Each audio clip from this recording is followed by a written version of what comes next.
میں مبلغ بنوں سنتوں کا، خوب چرچا کروں سنتوں کا، ہو کرم بہر خاک مدینہ۔ الحمدللہ رب العالمین، والصلاة والسلام علی سید المرسلین،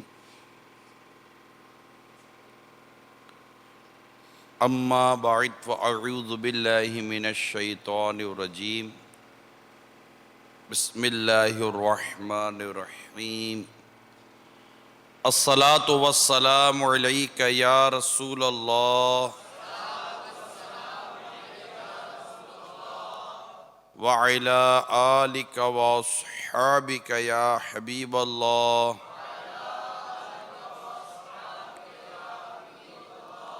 الصلاة والسلام علیک یا نبی اللہ۔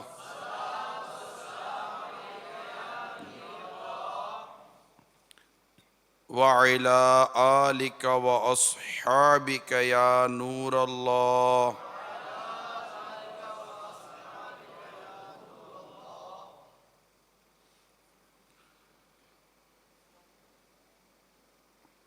فرمان مصطفیٰ صلی اللہ تعالی علیہ وآلہ وسلم ہے،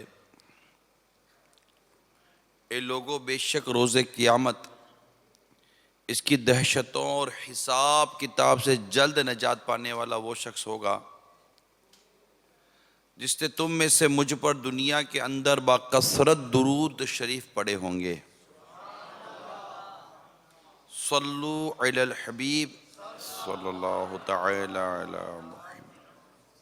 میٹھے میٹھے اسلامی بھائیوں، آج جو ہمارا موضوع ہے وہ ہے پیارے آقا مکی مدنی مصطفیٰ صلی اللہ تعالی علیہ وآلہ وسلم کی شہزادیاں، بیٹیاں ہوتی ہیں، اور ایک قول کے مطابق میرے آقا صلی اللہ تعالی علیہ وآلہ وسلم کی 4 شہزادیاں تھیں۔ آج ہم کوشش کریں گے کہ چاروں کے حوالے سے کچھ نہ کچھ مدنی پھول، ان کے نام اور ان کا کچھ نہ کچھ تعارف، اور اس ضمن میں کچھ واقعات عرض کروں۔ بیٹی والوں کے لیے آج کا بیان بڑا محبت بھرا ہونا چاہیے کہ آقا مکی مدنی مصطفیٰ صلی اللہ تعالی علیہ وآلہ وسلم یہ بیٹیوں والے تھے۔ آپ کے شہزادے بھی تھے، بیٹے بھی اللہ تعالیٰ نے آپ کو عطا کیے تھے، بیٹیاں بھی آپ کو عطا کی گئی تھی، اور ان کی تعداد بھی لکھی گئی ہے۔ ایک قول کے مطابق 2 بیٹے اور 4 بیٹیاں، 2 شہزادے اور 4 شہزادیاں تھیں۔ آج جو ہمارا بیان ہے وہ آپ کی پیاری پیاری شہزادیوں کے لیے ہے۔ اللہ تعالیٰ کی ان پر کروڑا کروڑ رحمتیں ہوں، اور اس بیان کی برکت سے اس کا اس پہ جو ذکر ہے، جن کا ذکر مبارک ہے، ان کی برکت سے اللہ تعالیٰ ہمارے دلوں میں بیٹیوں کی محبت عطا فرمائے، کہ جو بیٹیاں پیدا ہونے پر منہ چڑھاتے منہ بگاڑتے ہیں، ان کو یہ یاد رکھنا چاہیے کہ جس نبی پاک صلی اللہ تعالی علیہ وسلم کا ہم کلمہ پڑھتے ہیں وہ آقا بیٹیوں والے تھے۔ تو اور پھر پیارے آقا صلی اللہ تعالی علیہ وآلہ وسلم نے تو بیٹیوں کے بارے میں خاص ارشادات عطا فرمائے کہ بیٹیوں کو برا مت سمجھو، بیٹیوں کو برا مت سمجھو، بے شک وہ محبت کرنے والیاں ہیں۔ اور ایک حدیث میں ہے، جس کے یہاں بیٹی پیدا ہو وہ اسے ایذا نہ دے، اور نہ ہی برا جانے، اور نہ بیٹے کو بیٹی پر فضیلت دے، تو اللہ تعالیٰ اس شخص کو جنت میں داخل فرمائے گا۔ جس شخص پر بیٹیوں کی پرورش کا بوجھ آ پڑے، اور وہ ان کے ساتھ حسن سلوک یعنی اچھا برتاؤ کرے تو یہ بیٹیاں اس کے لیے جہنم سے روک بن جائیں گی. جس کی 3 بیٹیاں ہوں وہ ان کے ساتھ اچھا سلوک کرے تو اس کے لیے جنت واجب ہو جاتی ہے. عرض کی گئی اور 2 ہوں تو فرمایا اور 2 ہوں تب بھی. عرض کی گئی اگر 1 ہو تو فرمایا 1 ہو تب بھی. تو اس طرح کئی روایتیں ملتی ہیں کہ بیٹیوں کے حوالے سے ہمیں ایک مدنی ذہن دینے کی کوشش کی گئی کہ وہ ایک ایسا دور تھا کہ جس میں دور جاہلیت جسے ہم کہتے ہیں کہ جس میں بیٹیوں کو آر سمجھا جاتا تھا, بیٹیوں کی وجہ سے لوگ شرمندہ ہوتے تھے. تو ان تمام چیزوں کو ختم کیا اسلام و دین نے کہ یہ مزاج ہی درست نہیں ہے. اس مزاج کو اسلام نے پسند نہیں کیا. وہ تو پھر زندہ دفن کر دیتے تھے اور بہت کچھ باتیں ملتی ہیں. اسلام نے ان بری حرکتوں اور ان بری عادتوں کو دور کیا اور نہ صرف ان عادتوں کی مذمت کی, دوسری طرف بیٹیوں کے فضائل بیان کیے نا. یعنی 2 طرف سے کام ہوا. ایک تو جو تم کر رہے ہو یہ عمل غلط ہے, یہ نہیں ہونا چاہیے بیٹیوں کے ساتھ جو تم کرتے ہو, یہ روک دینا ہی کافی تھا. مگر ساتھ ہی ساتھ بیٹیوں کے فضائل بھی بیان کیے کہ ان کی فضیلت ہے, ان کی اہمیت ہے, یہ تمہارے لیے جنت میں جانے اور جہنم سے رکنے کا سبب بن سکتی ہیں. تو ان کے ساتھ ایسا کرنا, پھر ان کی پرورش کے فضائل, ان کو ایذا نہ دینے کی ترغیب, ایسے ارشادات عطا کرنا کہ پہلے تو یہ کہ ان سے نفرت یا ان کی وجہ سے تکلیف یا ان کی وجہ سے آر یا ان کی وجہ سے کچھ اور نتیجتاً یہ کہ ان کی جان ہی لے لو. جہاں یہ مزاج پایا جائے وہاں پر وہ مزاج عطا کرنا کہ نفرت نہیں بلکہ ان سے محبت ہو جائے, ان سے الفت ہو جائے, ان سے پیار ہو جائے اور ان کی فضیلت ہمارے ذہنوں میں راسخ ہو جائے, حتیٰ کہ بیٹے کو بھی بیٹیوں پر فضیلت نہ دو. یہ ان تمام چیزوں میں جو ہے نا اللہ تبارک و تعالیٰ کے پیارے حبیب لبیب صلی اللہ تعالیٰ علیہ وآلہ وسلم کے ارشادات گویا کہ ہمارے دل میں مزید بیٹیوں کی محبت پیدا کروا رہے ہیں اور ان کے فضائل بیان کیے جا رہے ہیں. تو خود آقا مدینہ صلی اللہ تعالیٰ علیہ وآلہ وسلم کی 4 شہزادیاں تھیں. ان 4 شہزادیوں میں اب میں ان کا انشاءاللہ ذکر مبارک کرنے جا رہا ہوں. اللہ تعالیٰ ان کی برکتوں سے ہمیں مالا مال فرمائے اور ان کی ناموں کی برکتیں بھی ہمیں عطا فرمائے. آقا مدینہ صلی اللہ تعالیٰ علیہ وآلہ وسلم کی جو شہزادیاں تھیں ان میں ایک کا نام تھا حضرت سیدتنا زینب رضی اللہ تعالیٰ عنہا. یہ سرکار مدینہ صلی اللہ تعالیٰ علیہ وسلم کی شہزادیوں میں سب سے بڑی تھی. آپ کی جو صاحبزادیاں تھیں ان میں سب سے بڑی تھیں, ان کا نام تھا زینب رضی اللہ تعالیٰ عنہا. اعلان نبوت سے 10 سال قبل نے آقا مدینہ صلی اللہ تعالیٰ علیہ وسلم نے اعلان نبوت یہ اپنی حیات مبارکہ کے 40ویں سال فرمایا. تو 10 سال قبل جس وقت میرے آقا صلی اللہ علیہ وسلم کی عمر مبارک 30 سال کی تھی, مکہ مکرمہ زاد اللہ شرف و تعظیماً میں آپ یعنی سیدتنا زینب رضی اللہ تعالیٰ عنہ کی ولادت ہوئی. اچھا, یہ شروع میں ہی مسلمان ہو گئی تھی, ابتدا میں ہی مسلمان ہو گئی تھی اور جنگ بدر کے بعد سرکار مدینہ صلی اللہ تعالیٰ علیہ وسلم نے ان کو مکہ مکرمہ سے اپنے پاس مدینہ منورہ بلوا لیا. تو یہ ہجرت کر کے مکہ مکرمہ سے مدینہ منورہ بھی پہنچی. اب یہ کیسے پہنچی, یہ ایک پورا ایک واقعہ ہے. اعلان نبوت سے قبل ان کی شادی یعنی حضرت سیدتنا زینب رضی اللہ تعالیٰ عنہ کی شادی ان کے خالہ زاد بھائی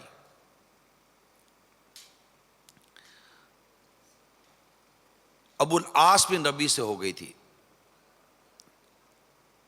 یہ حضرت خطیہ رضی اللہ تعالی عنہ کی بہن حضرت حالہ کے بیٹے تھے، اور یہ حضرت سیدنا زینب رضی اللہ تعالی عنہ یہ شہزادی تھیں سیدتنا خطیہ رضی اللہ تعالی عنہ کی. تو ان کی جو بہن تھی حضرت حالہ رضی اللہ تعالی عنہ، ان کے بیٹے کا نام تھا ابو العاص. تو ان سے ان کا نکاح ہو گیا. سرکار صلی اللہ تعالیٰ علیہ وسلم نے حضرت سیدتنا خطیہ رضی اللہ تعالیٰ عنہ کی سفارش سے اپنی شہزادی زینب رضی اللہ تعالیٰ عنہ کا نکاح ان سے کر دیا تھا. اب حضرت سیدتنا زینب رضی اللہ تعالیٰ عنہ تو مسلمان ہو گئی تھی، مگر ابو العاص تھا یہ مسلمان نہیں ہوا. غزوہ بدر میں وہ گرفتار ہوا تو فدیہ دینا تھا، تو جو قیدیوں کو چھڑوانے کے لیے تو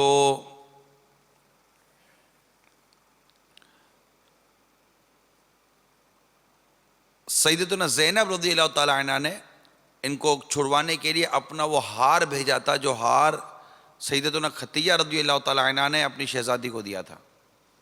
وہ ہار بارگاہ رسالت میں جب پہنچا تو صحابہ کرام علیہم رضوان نے وہ ہار انہیں واپس کر دیا، اور یہ طے ہوا کہ ابو العاص سے کہ ہم تمہیں چھوڑتے ہیں تو مکہ مکرمہ جاؤ، مگر وہاں جا کر تمہارا کام یہ ہے کہ ہماری شہزادی کو مدینہ منورہ ہمارے پاس بھیج دینا. طے ہو گیا. وہ گیا اور حسب وعدہ ایسا ہی ہوا، اور اپنے بھائی کے ساتھ سرکار صلی اللہ تعالیٰ علیہ وسلم کے پاس سیدنا زینب رضی اللہ تعالیٰ عنہ کو بھیج دیا گیا، اور وہ مدینہ منورہ اس طرح پہنچی.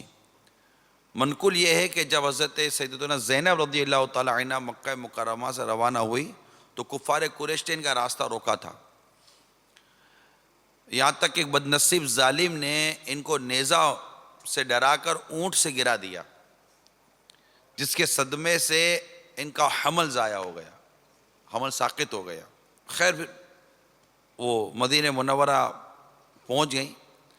حضرت زینب رضی اللہ تعالیٰ عنہ کو ہجرت میں یہ جو ایک دردناک مصیبت پہنچی، اسی لیے نبی پاک صلی اللہ تعالیٰ علیہ وسلم نے ان کے فضائل میں یہ بھی ارشاد فرمایا کہ یہ میری بیٹیوں میں اس اعتبار سے بہت ہی زیادہ فضیلت والی ہیں کہ میری جانب ہجرت کرنے میں اتنی بڑی مصیبت اٹھائی انہوں نے. اس کے بعد ابو العاص جو ان کے شوہر تھے 7 سن ہجری، یہ واقعہ جو ہجرت کا تھا یہ 2 سن ہجری کے بعد کا واقعہ. 2 سن ہجری میں غزوہ بدر ہوا تھا. 7 سن ہجری میں ان کے شوہر ابو العاص یہ بھی مسلمان ہو گئے، اور یہ بھی مکہ مکرمہ سے مدینہ منورہ ہجرت کر کے چلے آئے. حضرت سیدتنا زینب رضی اللہ تعالیٰ عنہ کے ساتھ پھر یہ رہنے لگے. 8 سن ہجری میں سیدتنا زینب رضی اللہ تعالیٰ عنہ کا وصال مبارک ہو گیا. ام ایمن، حضرت سودا بنت زمعہ اور حضرت ام سلمہ نے ان کو غسل دیا، اور سرکار مدینہ صلی اللہ تعالیٰ علیہ وسلم نے ان کے کفن کے لیے اپنا تہبند شریف عطا فرمایا اور اپنے دستے مبارک سے ان کو قبر میں اتارا. حضرت سیدتنا زینب رضی اللہ تعالی عنہا کی اولاد میں ایک لڑکا جس کا نام تھا علی، اور ایک شہزادی بیٹی، ان کا نام تھا امامہ.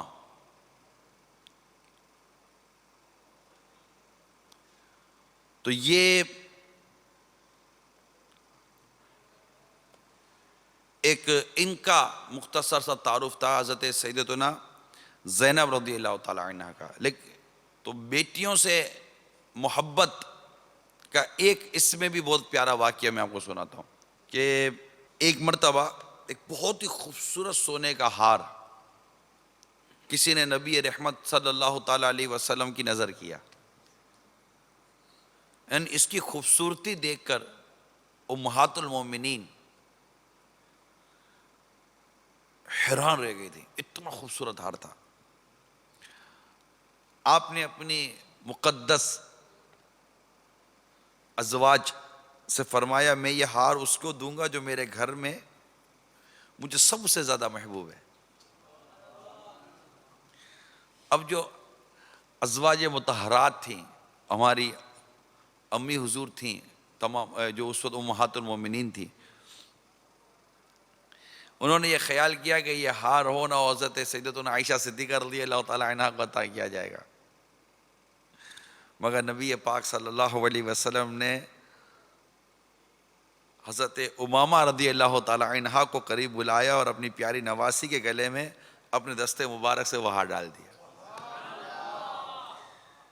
یہ تھی نواسیوں سے محبت۔ تو اے نواسیوں والو، تمہیں بھی مبارک ہو۔ بعض اوقات تو یہ جو نانا بن جاتے ہیں نا، ان کو بھی نواسیاں نہیں سمجھ میں آتی۔ ہمارے کلچر بنا ہوا ہے، ماحول ہے، بدقسمتی کے ساتھ ماحول ہے کہ بیٹے سمجھ میں آتے ہیں، پوتیاں سمجھ میں اتنی نہیں آتی، پوتے سمجھ میں آتے ہیں، نواسیاں سمجھ میں نہیں آتے، نواسے سمجھ میں آتے ہیں۔ یہ ایک عجیب سا نیچر ہے۔ یہ نیچر جو ہے، یہ میں فرضی بات نہیں کر رہا، میں جانتا ہوں، پریکٹیکل جانتا ہوں کیسا نیچر ہے جو غلط ہے، کہ بیٹوں کی طرف جو ہے نا وہ رغبت زیادہ ہوتی ہے، بیٹیوں کی طرف نہیں، اور سمجھتے یہ ہیں کہ بیٹیاں ہیں تو یہ جناب یہ خرچہ ہے، تو یہ ہے تو شادی ہے وغیرہ وغیرہ، یہ کمائیں گی نہیں، یہ نہیں دیں گی۔ ارے کیوں اتنے دولت کے بھوکے بنے پڑے ہو یار؟ بالکل دولت مطلب نوٹ کمانے والے اس لڑکے سے تمہیں محبت ہے، وہ بھی پتہ نہیں نوٹیں کما کر دے گا کہ نہیں دے گا۔ تو یہ ہوتا ہے۔ الحمدللہ میں نے یہ دیکھا ہے کہ ہمارے پیارے پیارے امیر سنت اپنی نواسیوں سے بہت محبت کرتے ہیں، نواسی ہو، پوتی ہو، پوتا ہو، مطلب یہ، بلکہ یہ تو محبت ان سے ہو ہی جاتی ہے۔ جب بچوں کے بچے ہو جاتے ہیں نا تو ان سے محبت زیادہ ہو جاتی ہے۔ تو بعض اوقات بچوں کو بھی ایسا لگتا ہوگا کہ پہلے پہلے ہمارا نام لیتے تھے، اب ہمارے بچوں کا نام لیتے ہیں، تو یہ ہو جاتا ہے۔ یہ ایک قلبی کیفیت ہوتی ہے اور ایک نیچرل ہوتا ہے۔ سرکار صلی اللہ تعالیٰ علیہ وسلم کو حسنین کریمین سے کتنی محبت تھی، رضی اللہ تعالیٰ عنہ، کتنی محبت تھی، کتنی محبت تھی کہ جب خطبہ ارشاد فرما رہے ہیں اور ایک شہزادے حاضر ہوتے ہیں تو خطبہ چھوڑ کر ان کی طرف بڑھتے ہیں اور ان کو اپنے پاس لے لیتے ہیں۔ تو یہ محبت ہوتی ہے۔ تو یہ جو محبت ہے نا، اولاد سے محبت، اولاد کی اولاد سے محبت۔ حضرت ابراہیم رضی اللہ تعالیٰ عنہ جو سرکار صلی اللہ تعالیٰ علیہ وسلم کے شہزادے تھے، جب بچپن میں ہی ان کا انتقال ہو گیا، جب ان کا انتقال ہوا تو آقا صلی اللہ علیہ وسلم رو رہے تھے، آپ کو صدمہ غم تھا اولاد کی جدائی کا، اور یہ رحمت کے آنسو ہوتے ہیں، اس میں واویلا نہیں ہے، شور نہیں ہے۔ تو یہ چیزیں اولاد سے محبت ہیں۔ آج جو ہم بیان کر رہے ہیں اس میں یہ کہ جو ماں باپ یا جو مطلب اس طرح کے لوگ اپنی اولاد سے محبت نہیں کرتے، محبت یہ زبان سے کہنے کا نام نہیں ہے۔ محبت صرف یہ نہیں ہے کہ آپ نے 2 پیسے دے دیے خرچی کے لیے، یہ محبت ہو گئی۔ آپ نے اسکول کے لیے بھیج دیا، یہ محبت ہو گئی۔ آپ نے ٹیوشن کے لیے ٹیچر لگا دیا، محبت ہو گئی۔ محبت نہیں، محبت ایک دل کی کیفیت کا نام ہے یار۔ اپنی اولاد کے ساتھ آپ کو اولاد کے ساتھ آپ کو رغبت کتنی ہے۔ میں نہیں کہتا کہ انہماک ہو، انہماک نہیں، یعنی اس میں ایسا مبتلا ہو جانا اس محبت میں کہ آدمی اللہ اور اس کے رسول کے نافرمانی کر گزرے اور ان کے لیے پھر ان کی اور اپنی دنیا بنانے کے چکر میں اپنی آخرت کو داؤ پہ لگا دے۔ میں اس کا نہیں کہہ رہا، نہ یہاں یہ مراد ہے، نہ یہ محبت ایسی محبت ہے جسے پسند کیا جائے، نہ یہ شفقت وہ شفقت ہے جسے پسند کیا جائے، نہ یہ رحمت وہ رحمت ہے جسے پسند کیا جائے۔ وہ تو سب کچھ ایک اسلام اور دین کے دائرے میں ہے، اور ان کی صحیح تربیت اور صحیح تعلیم اور ان پر صحیح شفقت، یہ چیزیں ہوتی ہیں۔ تو بعض لوگ بالکل ایک عجیب و غریب قسم کے ان کے مزاج کے لوگ ہوتے ہیں، ان کے اور ان کی اولاد کی انڈرسٹینڈنگ ہی نہیں ہوتی۔ کیسی محبت ہوئی تم کو اولاد کے ساتھ؟ انڈرسٹینڈنگ ہی نہیں ہوتی۔ ایک محبت اور پیار کا رشتہ ہوتا ہے، بیٹی اور باپ میں ایک رشتہ ہوتا ہے، ماں اور بیٹوں میں ایک رشتہ ہوتا ہے، وہ محبت کا رشتہ ہوتا ہے، پیار کا رشتہ ہوتا ہے، کمپرومائز نہیں ہوتا. یہ رشتہ کمپرومائز نہیں ہے. میاں بیوی میں کمپرومائز ہو سکتا ہے، میاں بیوی میں سمجھوتا ہو سکتا ہے، اولاد اور ماں باپ میں سمجھوتا نہیں ہے. یہ تو ایک بہترین اور زبردست رشتہ ہے، اس میں سمجھوتا کہاں سے آ گیا؟ اور اس میں لازمی طور پر فوقیت جو ہے وہ والدین کو ہی حاصل ہے. مگر والدین کا جو انداز محبت ہے نا، یہ اولاد کی تربیت میں بہت بڑا حصہ ہے. تو ہو سکتا ہے کہ یہ بیان سن کے کئی والدین، نانا دادا، نانی دادی، ان کے دلوں میں اپنی اولاد کی وہ محبت پیدا ہو جس محبت کو دین نے، اسلام نے پسند کیا ہے. یہ کماتا بہت ہے تبھی سے محبت ہے، یہ خوبصورت بہت ہے تبھی سے محبت ہے، یہ بولتا اچھا ہے تبھی سے محبت ہے. آپ دیکھیے جو بیچارے بول نہیں سکتے، سن نہیں سکتے، یا تھوڑے سے مطلب کہ وہ نارمل سے نہیں ہوتے، تو ان کو گھروں میں پیار و محبت نہیں ملتا. تو آپ کو آپ کی اس اولاد سے نہیں، ان کی کسی خصوصیت سے محبت ہو گئی ہے. محبت ان کے وجود سے ہونی چاہیے. بلکہ اگر وہ تھوڑا کمزور ہے تو اس کو زیادہ شفقت اور زیادہ محبت کی ضرورت ہے کہ یہ مختلف جگہوں سے دھتکارا جا رہا ہوگا بیچارہ. یہی احساس کمتری اس کو چڑچڑا بنا دیتی ہے. جب وہ چڑچڑا بن جاتا ہے تو پھر الٹی سیدھی باتیں کرتا ہے، تو آپ کو اور چڑ آتی ہے کہ نہیں یار یہ صحیح نہیں ہے. یہ نہیں مسئلہ ہوتا. یہ سب کے سب محبت کی تقسیم میں فرق کا نتیجہ ہوتا ہے. اگر آپ کے پاس، مثال کے طور پر ایک مثال دے رہا ہوں، اگر آپ کے پاس 1 کلو محبت ہے اور آپ کے 4 بچے ہیں تو سب میں 1 پاؤ تقسیم ہوگی نا. ہاں اس میں یہ ضرور ہے کہ اگر اس میں سے تھوڑا مطلب کہ زیادہ، 1 پاؤ سے تھوڑا زیادہ اگر بیٹیوں میں ہو جائے گی تو چلے گا، لیکن بیٹوں میں نہیں ہونی چاہیے. اعلیٰ حضرت امام اہل سنت نے یہاں تک صراحت فرمائی ہے کہ اگر کوئی چیز باپ بلائے تو بیٹوں کے مقابلوں میں بیٹیوں پر پہل کرے، پہلے بیٹیوں کو دے، کہ ان کا دل تھوڑا ہوتا ہے. کیا فرما دے؟ کہ ان کا دل تھوڑا ہوتا ہے، ٹوٹ سکتا ہے.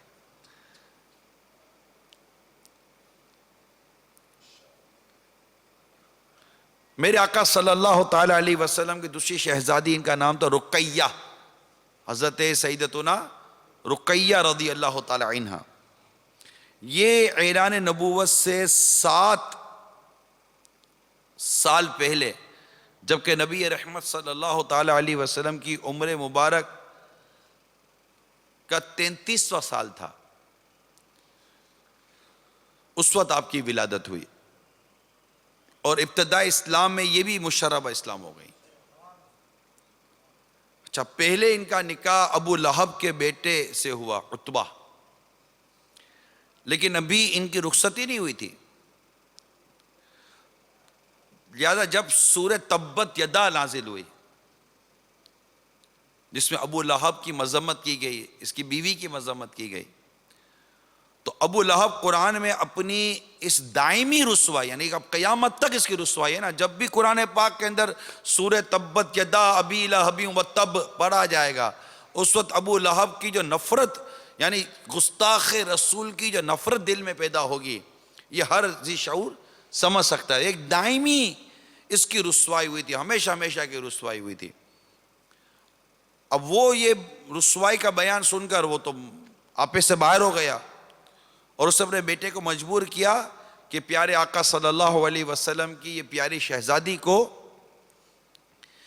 یہ طلاق دے دے. اب یہاں مت آقا صلی اللہ علیہ وسلم کو تکلیف پہنچانا ہے، اس نے طلاق دے دی. پھر سرکار مدینہ صلی اللہ تعالی علیہ وسلم نے حضرت سیدتنا رقیہ رضی اللہ تعالی عنہ کا نکاح حضرت سیدنا عثمان بن عفان ذو النورین رضی اللہ تعالی عنہ سے کر دیا. نکاح کے بعد حضرت سیدنا عثمان رضی اللہ تعالی عنہ نے حضرت بی بی رقیہ کو ساتھ لے کر مکے سے حبشہ کی طرف ہجرت کی، پھر حبشہ سے مکے واپس آ کر مدینہ منورہ کی طرف ہجرت کی. اور یہ دونوں میاں بیوی صاحب الحجرتین، یعنی 2 ہجرت والے کے معزز لقب سے ملقب کیے گئے، کہ ان کو صاحب الحجرتین کہا جاتا تھا، 2 ہجرت والے. جنگ بدر کے دنوں میں حضرت سیدتنا رقیہ رضی اللہ تعالی عنہ سخت بیمار ہوئیں، تو میرے آقا پیارے آقا صلی اللہ تعالی علیہ وسلم جو کہیں وہی ہے. انہوں نے حضرت عثمان بن عفان رضی اللہ تعالی عنہ کو جنگ بدر میں شریک ہونے سے روک دیا اور یہ ارشاد فرمایا کہ آپ یہیں ان کی تیمارداری میں رہیں. بیمار تھیں.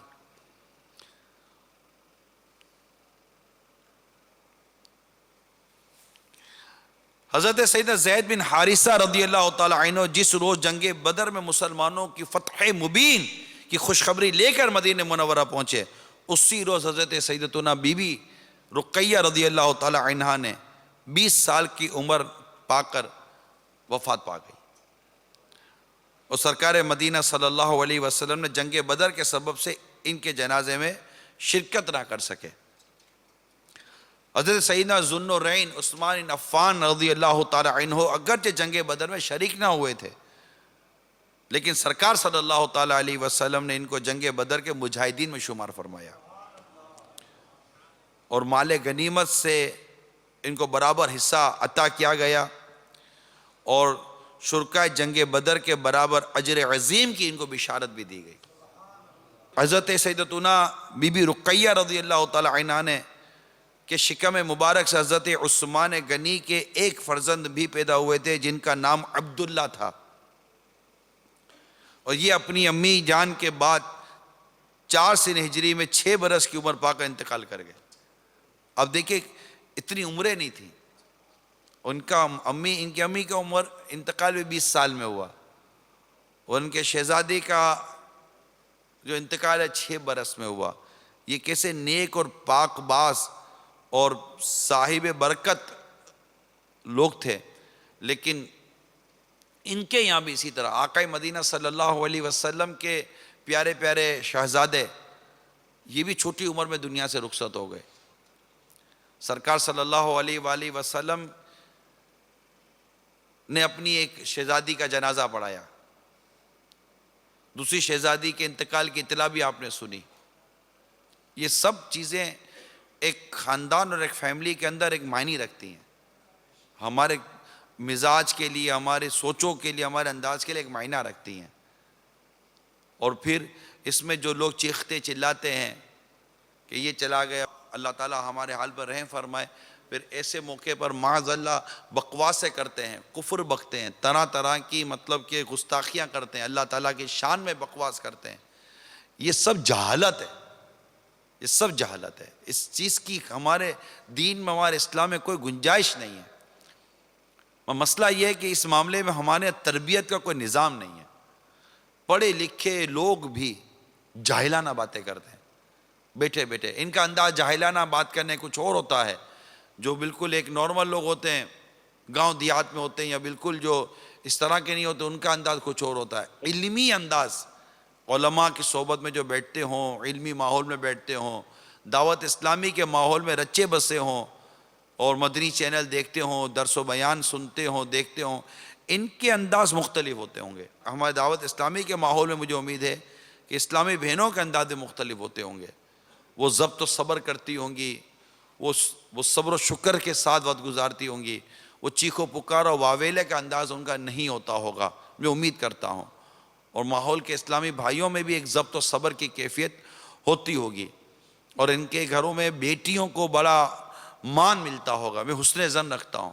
کم از کم دعوت اسلامی والوں کے گھروں میں، ٹھیک ہے آپ کے سر پر امامہ شریف ہے یا نہیں ہے، بدقسمتی کے ساتھ اگر آپ کے چہرے پر داڑھی نہیں ہے، بدقسمتی کہوں گا کہ داڑھی رکھنا واجب ہے، منڈانا حرام ہے، ایک مٹھی سے گھٹانا بھی حرام ہے. اللہ رکھنے کی توفیق عطا فرمائے. تو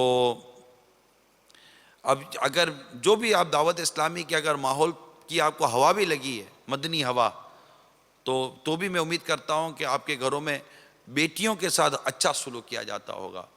بلکہ میں ان تمام بھائیوں سے عرض کروں گا اگر وہ سن رہے ہیں کہ اپنی بہنوں کے ساتھ اچھا سلوک کرو. بعض اوقات بھائی ہے نا، یہ بہنوں کے ساتھ سلوک نہیں کرتے، جس سے ماں باپ کو شاید تکلیف پہنچتی ہوگی. یہ اچھا نہیں ہے. مثال کے طور پر اگر مجھے میری بیٹی سے بہت محبت ہے، اگر میرا بیٹا میرے سامنے میری بیٹی کے ساتھ بدسلوکی کرے گا تو مجھے تکلیف پہنچے گی. اسی طرح بیٹیوں کو بھی چاہیے کہ بھائیوں کے ساتھ محبت کریں. یہ اولاد کی جو محبت ہے نا، یہ ماں باپ کی آنکھوں کی ٹھنڈک ہوتی ہے. جو اولاد آپس میں محبت نہیں رکھتی نا، یہ ماں باپ کے لیے بڑی اذیت ہوتی ہے.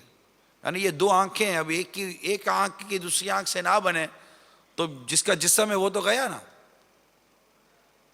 تو یہ دونوں آنکھیں ہوتی ہیں. لیکن نصیب اس گھر کے کہ جہاں مطلب کہ اولادوں میں محبت نہیں ہوتی، بھائی بہنوں میں محبت نہیں ہوتی، بڑی بدقسمتی ہے. اس میں کہیں نہ کہیں تربیت کا بھی عمل دخل ہے کہ بھائی بہنوں کے دشمن ہوتے ہیں یار، بہن بھائیوں کے لیے بغض و عداوت رکھتی ہیں. ایک دوسرے کی غیبتیں کرنا، چگلیاں کرنا، تہمتیں باندھنا. یا خدا کا خوف کرو، بھائی بہن ہو یار، خون کا رشتہ ہے، دونوں کے ماں باپ ایک ہی ہو. جب تم ایک دوسرے کو نہیں چھوڑتے ہو تو تم سے پھر کون سا مسلمان محفوظ رہے گا؟ یہ تو اتنا زبردست رشتہ ہے بھائی بہنوں کا. اس پہ میں بھائیوں سے ضرور مدنی التجا کروں گا کہ بہنوں پر بہت شفقت کیا کریں، کچھ نہ کچھ لا کر بہنوں کو دیا کریں. یہ چند عرصے، تھوڑے عرصے کے بعد ان کا نکاح ہوگا اور یہ کہیں چلی جائیں گی. ان کا رشتہ پرائی ہوتی ہیں، ان کی نکاح ہو جاتا ہے، ان کی شادی ہو جاتی ہے، یہ دوسرے گھر چلی جاتی ہیں. اگر ان کی زندگی 60 65 50 سال کی بھی ہے تو اب ان کا زندگی کا اکثر حصہ یہ سسرال کا ہوتا ہے. بیٹی ماں باپ کے گھر میں 18 یا 20 سال عموماً رہتی ہیں، 17 18 20 سال، 17 18 20 سال میں ایوریج بتا رہا ہوں. یہ بیٹیوں کی عمر ہوتی ہے ماں باپ کے گھروں کے اندر. اس کے بعد اس کی جتنی زندگی ہے اللہ اس کو خوشیاں نصیب کرے، وہ بیٹی کی زندگی اس کے سسرال کے لیے ہوتی ہے. یوں سمجھیے کہ ماں باپ کی تربیت جو ہے نا بیٹی کے لیے، وہ اپنے گھر میں رکھنا نہیں ہے. یہ اللہ کرے کہ یہ والدین کی سمجھ میں یہ بات آ جائے، اللہ کرے کہ مدنی چینل پر ماں باپ کی سمجھ میں یہ بات آ جائے کہ آپ کی بیٹی کی جو آپ تربیت کر رہے ہیں، اس تربیت کا بہت بڑا جو فوکس ہے، بہت بڑا جو اس کا جو مقصد ہے، وہ یہ نہیں ہے کہ یہ آپ کے ساتھ رہ رہی ہے. اس کا تربیت یہ ہے کہ یہ 17 18 20 سال کے بعد یہ کسی اور گھر میں جائے گی جہاں جا کر یہ بتائے گی کہ میری تربیت کیسی ہوئی ہے. اس لیے بہت سوچ سمجھ کر اور بڑی عمدگی کے ساتھ اپنی اولاد کی تربیت کریں. بالخصوص بیٹیوں کے بارے میں عرض کر رہا ہوں کہ ان کی تربیت کا بہت اچھا انداز رکھیں، بہت اچھا مزاج رکھیں، ان کو حسن اخلاق کی تربیت دیں، سلیقہ ساری کی تربیت دیں، انہیں پکانے کی تربیت دیں، گھر کے کام کاج کی تربیت دیں. انہیں اس طرح کی تربیت دیں کہ جس میں یہ کسی اور گھر میں جا کر ان کے ساتھ انڈرسٹینڈنگ کر کے ایک میچورٹی کے ساتھ رہ سکے، ورنہ بہت پرابلم ہو جائے گی. اس کو اس بات کی تربیت دیں کہ اس کی زبان میں بدتمیزی نہ ہو، اس کی زبان میں بے باکی نہ ہو. یعنی یہ کیسے ہوگا؟ آپ بولے کیسے ہوگا؟ اب جیسے کہ آپ اپنی بیٹیوں کو دیکھ رہے ہیں، آپ کی بیٹی 7 سال کی ہے، 8 سال کی ہے، 10 سال کی ہے، 12 سال کی، آپ دیکھیں کہ اس کی زبان بدتمیز ہے، یہ چھوٹ میں جواب دے دیتی ہے، یہ لوگوں کے ساتھ غلط سلوک کرتی ہے، بدتمیزی کرتی ہے. اب آپ کا کام ہے کہ بیٹی کو بیٹھ کر سمجھائیے، اس کی تربیت کیجئے کہ بیٹا یہ انداز گفتگو صحیح نہیں ہے. کیونکہ جو انداز گفتگو اس کا ماں باپ اور اپنے بھائی بہنوں کے ساتھ ہے، یہی انداز گفتگو لے کر اگر یہ سسرال جائے گی تو ہو سکتا ہے وہی انداز اس کو وہاں ہو. ماں باپ یا بھائی بہن تو برداشت کر لیں گے مگر سسرال میں کوئی برداشت نہیں کرے گا، شوہر برداشت نہیں کرے گا. شوہر کیسے برداشت کرے گا؟ شوہر کیسے سمجھے؟ شوہر کیسے برداشت کرے گا کہ میری بیوی میرے ساتھ بدتمیزی کر رہی ہے، تو تڑا سے بات کر رہی ہے، ابے تبے سے بات کر رہی ہے، چیخو پکار سے بات کر رہی ہے. ساس کیسے برداشت کرے گی؟ چلو ماں صبر کا گھونٹ پی کے بیٹھ جائے گی، ساس صبر کا گھونٹ پی کے بیٹھے اس کا چانس کم ہے. اور جب گھونٹ زیادہ پیے گی نا تو پھر جب نکالے گی تو ایک ساتھ نکالے گی، اس کا چانس کم ہے. بہن برداشت کر لے گی، نند تھوڑی برداشت کرے گی. کیونکہ یہ کچھ بھی ہے، یہ ان رشتوں میں یہ وہ رشتہ تو بائی برتھ ہے مگر وہ رشتہ تو کریٹ ہوا ہے نا، 17 18 20 سال کے بعد کریٹ ہوا ہے. تو ایک جنرل جو گھروں کا مزاج ہوتا ہے نا، اس مزاج کے مطابق اپنے بچیوں کی تربیت کی میں عرض کروں گا. بچیوں کی تربیت ایسی ہونی چاہیے تاکہ وہ شادی کے بعد حسن اخلاق کا مظاہرہ کر کے اپنے گھر سنبھال سکے. اور یہ ابھی سے اس کا ذہن بنا، جیسا اگر آج آپ یہ بات سن رہے ہیں اور اتفاق کر رہے ہیں، کیا اس کی بات سمجھ میں آتی ہے؟ اگر آپ کو اتفاق ہو رہا ہے تو آپ اپنی بچیوں کی تربیت ان کے سسرال کو مد نظر رکھ کر کریں، چاہے وہ امیر ہیں یا آپ غریب ہیں. کیونکہ اگر آپ امیر بھی ہیں اور اگر آپ کی بیٹی کو آپ نے کسی امیر کے گھر میں بھی ڈال دیا، اور یہ ضروری نہیں ہے کہ وہ امیر ہمیشہ رہیں، اگر ان پر کو پریشانی آئی، شوہر پر کو پریشانی آئی، تو اپنا بیچارے کو کچھ آتا ہی نہیں ہوگا تو وہ کیا کرے گی. اس طرح غریب ہے اور امیر کے گھر میں چلی گئی، ہوتا ہے غریب بچیاں ہوتی ہیں امیر کے گھر میں چلی جاتی ہیں، تو وہاں کا ماحول تھوڑا چینج ہوتا ہے، تو وہاں اس کو کس طرح ایڈجسٹ ہونا ہے. تو ایک ایڈجسٹ ہونے کا فارمولا عرض کر دیتا ہوں کہ آپ کی شادی چاہے امیر کے گھر میں ہو یا غریب کے گھر میں ہو، ہر گھر کی ایک بنیادی ضرورت ہوتی ہے، وہ ہے محبت. اگر بچی کے اندر مسکرانے کی اور محبت دینے کی عادت ہوئی، ادب اور احترام والا اس کا مزاج ہوا، تو امیر کا گھر ہو یا غریب کا گھر ہو، بچی ایڈجسٹ ہو جائے گی، بیٹی ایڈجسٹ ہو جائے گی. لیکن گھر گھرستی کا نظام اس کو سکھانا پڑے گا، پکانا کرنا یہ وہ. اگر مثال کے طور پر سسرال کے ساتھ نہیں بھی رہتی تو شوہر کے لیے بھی کرنا تو پڑے گا نا. تو یہ تربیت ابھی سے دینے کی ہوتی ہے، اور یہ ہے اصل ماں کا میٹر، باپ کا میٹر. باپ تمیز سکھائے گا، باپ کیا بہت بڑا فیکٹر میٹر، یہ باپ تمیز سکھائے گا، محبت کرے گا اولاد سے، بیٹیوں سے بہت محبت کرے گا، لیکن محبت بدتمیز نہیں بنائے گی، محبت بے باک نہیں بنائے گی، محبت بے حیا نہیں بنائے گی. کہ بیٹیاں الٹا سیدھا جو لباس پہنتی ہیں تو باپ بولے نہیں بیٹیوں کچھ نہیں بولا. ارے تمہاری بیٹی آدھا لباس پہن کے گھوم رہی ہے، کیا نہیں بولو، تمہاری غیرت کا کیا جنازہ نکل گیا ہے. یہ تھوڑی شفقت و محبت کا بات تھی کہ تم بیٹیوں کو پینٹ شرٹ پہناؤ، بیٹیوں کو پینٹ اور بلاؤز پہناؤ، تو بیٹیوں کو سلیو لیس کپڑے پہناؤ، بیٹیوں کو اس طرح مطلب کہ بے حیائی کا آپ مجسمہ بناؤ، اور آپ بولو کہ میں اپنی بیٹیوں سے بہت محبت کرتا ہوں، جیسا کپڑا بولتی ہیں ویسا دلا دیتا ہوں، جیسا انداز بولتی ہے ویسا رکھ لیتا ہوں. نہیں، جو کچھ کرو گے اسلام و دین کے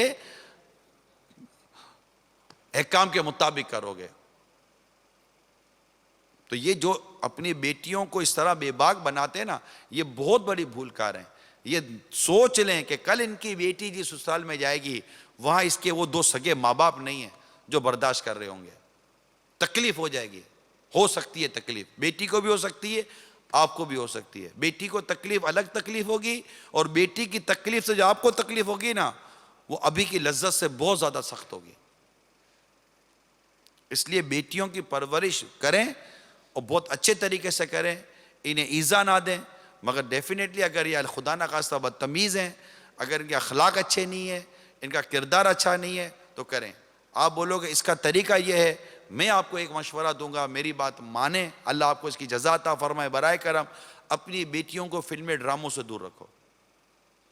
اگر آپ واقعی اپنی بیٹیوں کو کچھ بنانا چاہتے ہیں، اور آپ اپنی بیٹیوں کو سے اپنی آنکھوں کو ٹھنڈی کرنا چاہتے ہیں، اور آپ کی کسی بھی سطح پر کوئی مدنی سوچ بنی ہوئی ہے، ظاہر بات اسی کی سمجھ میں آئے گی جس کی کچھ تو مدنی سوچ ہوگی، ورنہ تو بات ماننے والے کتنے. تو اپنی بیٹیوں کو کلیتاً فلمی ڈراموں سے دور رکھیں. یعنی اعلیٰ حضرت امام اہل سنت رحمۃ اللہ تعالیٰ علیہ نے یہاں تک وضاحت فرمائی، اس کا خلاصہ یہ ہے کہ اگر سگے بھائی کے گھر کی دعوت میں بھی اخلاقی طور پر درست نہ ہو دعوت، تو اپنی بیٹیوں کو سگے بھائی کے گھر پر بھی نہ لے کر جائے، کہ وہاں بھی اس کے اخلاق خراب ہوں گے. یہ جلدی اثر قبول کرتی ہیں. یہ بارود کی ڈبی ہے، یہ بارود کی ڈبیاں ہوتی ہیں، پھک سے آگ لگ جاتی ہے اس کے اندر، ٹھا کر کے اڑ جائے گی، ٹھا کر کے بڑھ جائے گی، کیونکہ بارود ہے نا، ان کا مزاج عجیب ہے، یہ فوراً اثر قبول کر لیتی ہیں. ایک پردہ آپ نے اپنی بیٹیوں کو بنایا، اب اس کے بعد آپ ایسی جگہ پر لے کے جاؤ جہاں پر نہ پردے کا نام ہے، نہ لباس کا نام ہے، کچھ بھی نہیں ہے. وہ لڑکیاں گانے سنتی ہیں، وہ لڑکیاں ناچتی کودتی ہوں، وہ لڑکیاں السیدھی حرکتیں کرتی ہوں. اپنی بیٹیوں کو ان بچوں سے بھی بچا کر رکھو، ان کو صرف اور صرف مدنی ماحول کی طرف رکھیں، تاکہ یہ اپنی عزت کی، اپنی پارسائی کی، اپنی زبان کی حفاظت کر سکیں. یہ ماں کو دیکھیں کہ ماں ہماری خاموش مزاج ہے، ماں ہماری تلاوت کرنے والی ہے، ماں ہماری عبادت کرنے والی ہے، ماں ہماری کس طرح ہے. پھر دوسرا، ماں اپنے رویے سے بتائے.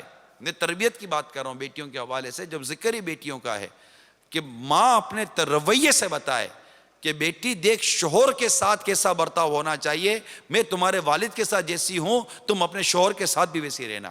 اب ماں کا کام ہے کہ وہ اپنے شوہر کے ساتھ کیسی ہے. زبان چلاتی ہے، بدتمیزی کرتی ہے، ابے تبے کرتی ہے، حکم چلاتی ہے، جھاڑتی ہے، ڈانٹتی ہے، الٹی سیدھی حرکتیں کرتی ہے، تو بیٹی سمجھے گی کہ اچھا شور کے ساتھ وہیں چلا جاتا ہے، میری ماں غلط تھوڑی کو کرتی ہوگی. اب بیٹی جا کر جو کرے گی تو خیر آپ کا شور تو اچھا تھا جو آپ کی بدتمیزی برداشت کرتا تھا.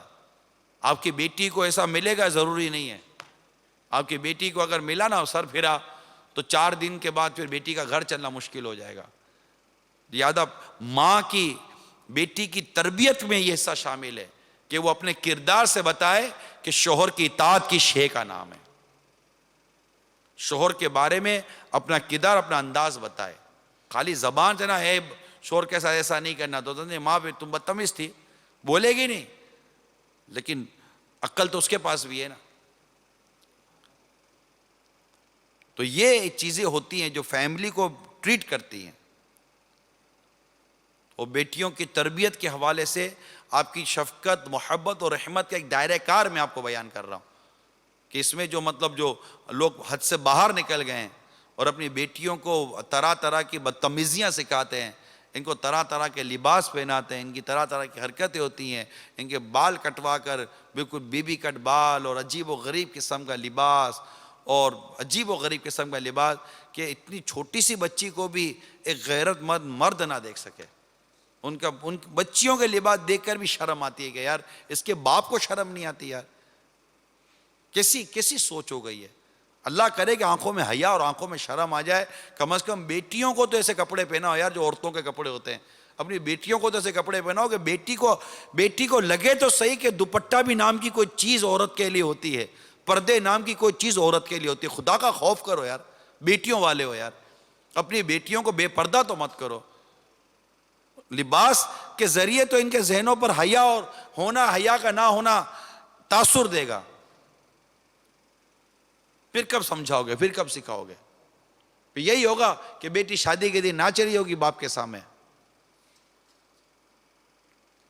دولہا بھی ایسا ہی ڈھونڈو گے بیٹی کے لیے، لڑکا بھی ایسا ہی ڈھونڈو گے، کیونکہ وہ میچ ہی نہیں کرے گا. تمہاری بیٹی کی پرورش ہی تم نے رنگین کی ہے، تو یہ بلیک اینڈ وائٹ کہاں سے دولہا چلے گا؟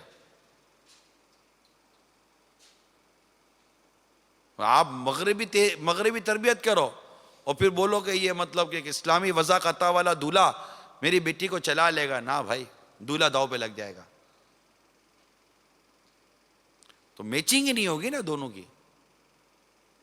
اللہ کرے کہ ہم صحیح تربیت کرنے میں اپنی اولاد کی کامیاب ہو جائیں. میرے آقا صلی اللہ تعالی علیہ وسلم کی تیسری شہزادی، ان کا نام تو ام کلثوم رضی اللہ تعالی عنہ. یہ پہلے ابو لہب کے بیٹے عتیبہ کے نکاح میں تھی، لیکن ابو لہب کے مجبور کر دینے سے اس بدنصیب بیٹے نے ان کو رخصتی سے قبل ہی طلاق دے دی. اب اس ظالم نے بارگاہ نبوت انتہائی گستاخی بھی کی، حتیٰ کہ بد زبانی کرتا ہوا سرکار مدینہ صلی اللہ تعالی علیہ وسلم پر جھپٹ پڑا اور آپ کے مقدس پیراہن کو بھی اس نے تار تار کیا. اس گستاخ کی بے ادبی سے میرے آقا صلی اللہ علیہ وسلم کے قلب مبارک کو انتہائی رنج پہنچا اور آپ کی زبان مبارک سے یہ کلمات ادا ہوئے: یا اللہ اپنے کتوں میں سے کسی کتے کو اس پر مسلط فرما دے. اس کا اثر یہ ہوا کہ ابو لہب نے جب اپنے اس گستاخ لڑکے کو تجارت کے لیے کافرے کے ساتھ ملک شام بھیجا تو یہ قافلہ خود ساتھ تھا، وہ بھی ابو لہب بھی. ایک راہب کے پاس وہ رات ٹھہرے تو راہب نے قافلے والوں کو بتایا کہ یہاں درندے بہت ہیں، ذرا ہوشیار ہو کر سونا. یہ سن کر ابو لہب نے قافلے والوں کو کچھ یوں کہا کہ اے لوگو، محمد صلی اللہ تعالی علیہ وسلم نے میرے بیٹے کے لیے ہلاکت کی دعا کی ہے، لہذا تم لوگ تمام تجارتی سامان کو اکٹھا کر کے اس کے اوپر اس کو سلا دو، اس کو بستر بنا دو، اس کے اوپر سلا دو تاکہ کوئی درندہ اس سے نقصان نہ پہنچا سکے اور اس کے ارد گرد سو جاؤ۔ چنانچہ ایسا ہی ہوا، پورا حفاظت کا انتظام کر لیا گیا، لیکن رات میں بالکل ناگہانی ایک شیر آیا، سب کو سونگھتے ہوئے اس بدبخت کے پاس پہنچا، اس کے سر کو چبایا، ختم کر دیا۔ لوگوں نے شیر کو تلاش کیا مگر وہ کہاں سے ملتا، کدھر سے آیا کدھر چلا گیا کسی کو پتا نہ چلا۔ اب آپ دیکھیے کہ دونوں بیٹے، ایک نے گستاخی کی، دونوں نے طلاق دی، لیکن ایک نے میں سے ایک طلاق دے دی مگر دوسرے نے گستاخی کی۔ اور آقا صلی اللہ علیہ وسلم کی دونوں شہزادیوں کے ساتھ ایسا ہی ہوا۔ تو جو گستاخی کی وہ قہر الہی کا شکار ہو گیا،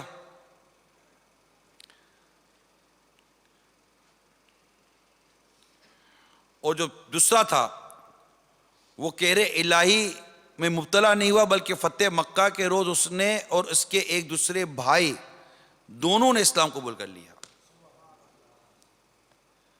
تو یہ اس میں جو ہے نا، یہ سرکار صلی اللہ تعالی علیہ وآلہ وسلم کی اور آپ کی آل کی کمال عظمت کا بھی پتہ چلتا ہے کہ سرکار صلی اللہ تعالی علیہ وآلہ وسلم کی گستاخی معاذ اللہ ثم معاذ اللہ یہ بہت زبردست ظلم عظیم ہے۔ اپنی زبان کو سرکار صلی اللہ تعالی علیہ وسلم کے معاملے میں، آپ کی آل کے معاملے میں، آپ کی مبارک ازواج کے معاملے میں زبان بالکل سنبھال کے چلانی چاہیے۔ ام المومنین سیدتنا عائشہ صدیقہ رضی اللہ تعالی عنہا کا معاملہ ہو، یا دیگر ازواج یا مطہرات کا معاملہ ہو، یا آپ کے شہزادیوں کا معاملہ ہو، حتیٰ کہ آپ کے اصحاب کا معاملہ ہو، ان کو نسبت ہے میرے آقا صلی اللہ تعالی علیہ وسلم سے۔ حضرت عثمان غنی رضی اللہ تعالی عنہ کو نسبت ہے میرے آقا صلی اللہ تعالی علیہ وسلم کی دونوں شہزادیوں سے۔ حضرت بی بی رقیہ رضی اللہ تعالی عنہا کے وفات کے بعد سرکار صلی اللہ علیہ وسلم نے بی بی ام کلثوم رضی اللہ تعالی عنہا کا حضرت عثمان غنی سے نکاح کر دیا۔ ان سے کوئی اولاد نہیں ہوئی تھی، ام کلثوم رضی اللہ تعالی عنہا سے کوئی اولاد نہیں ہوئی۔ اور 9 ہجری شعبان 9 ہجری میں سیدتنا ام کلثوم کی وفات ہوئی، اور سرکار صلی اللہ تعالی علیہ وسلم نے ان کی نماز جنازہ پڑھائی، اور یہ جنت البقیع میں ان کا مزار شریف قائم ہوا۔ تو یہ 2 شہزادیاں میرے آقا صلی اللہ علیہ وسلم کی یک کے بعد دیگرے سیدنا عثمان غنی نکاح میں آئے۔